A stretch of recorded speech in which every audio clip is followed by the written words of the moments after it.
over the vast deserts of the Arabian Peninsula, a place where the ancient world and the modern world collide. Something incredible is happening. The sky itself has become a battlefield. But now, this isn't the kind of war you're thinking of. There are no soldiers on the ground. No, this is a high-stakes battle being fought 30,000 feet in the air. It's a war for dominance, for control over the very future of how we all travel the globe. So let's meet the players in this fight. There are 4 main combatants, and each one has a totally unique strategy, unbelievable resources, and they're all aiming for the exact same prize, to be crowned the king of global aviation. First up, you've got the established giant, Emirates. For decades, they've been the one to beat, right?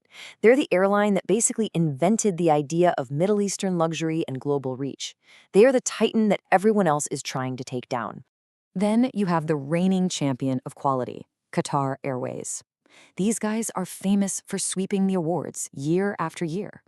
They've built this incredible reputation for an experience so perfect, you don't just book a destination, you book the airline itself. And we can't forget the specialist, Etihad Airways. Think of them as the comeback kid. After kind of rethinking their whole game plan, they've come back leaner, smarter, and totally focused on this idea of boutique luxury and hitting very specific, very strategic routes. And finally, this is the big one, the challenger, Riyadh Air. They're backed by the absolutely colossal wealth of Saudi Arabia. And this newcomer isn't just trying to get a seat at the table, they're here to flip the entire board over. Okay, so how do these giants actually fight it out? Well, they're using 2 very different but equally powerful weapons. One is just overwhelming scale, and the other is untouchable quality. Just look at this number, 110.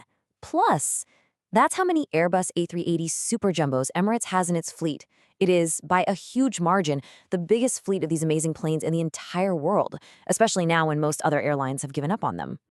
So how did they do it? I mean, this is the plane that almost no one else could figure out how to make profitable. Well, Emirates took the A380's biggest feature, its sheer size, and turned it into their ultimate weapon.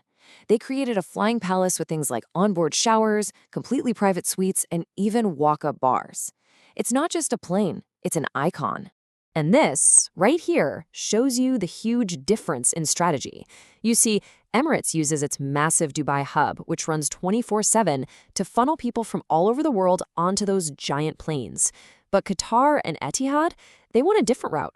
They've doubled down on quality, on creating an experience so amazing that you'll go out of your way to fly with them, even if it's not the most direct route. And we are not just talking about a comfy seat here. Qatar's Q Suite, it's basically your own private pod in the sky that can even turn into a double bed. And Etihad's The Residence, it is literally a 3-room apartment on a plane. I mean, they're setting a standard for luxury that is just, it's almost impossible for anyone else to compete with. But just when it seemed like the old guard had their strategies perfected, a new force appeared. And you couldn't miss it. Painted in this vibrant, bold, unmistakable purple. I mean, just look at this timeline. The speed is absolutely breathtaking. They revealed the brand in 2023. They plan their first commercial flight for 2025, and by 2030, the goal is to be flying to 250 destinations. This isn't just entering a market. This is a full-scale invasion. And here is the thing you absolutely have to understand to get what's going on. Riyadh Air isn't just another airline company. No way. It is the flying spearhead of Saudi Arabia's Vision 2030, a multi-trillion-dollar plan to completely rewire the country's entire economy away from oil and turn it into a global hub for tourism, finance, you name it. But get this war for the skies isn't just being fought with new planes and fancy airport lounges. A huge second front has opened up, and it's happening on a very different kind of field, European football. So the next time you're watching a match, pay attention to the names you see on the front of those jerseys.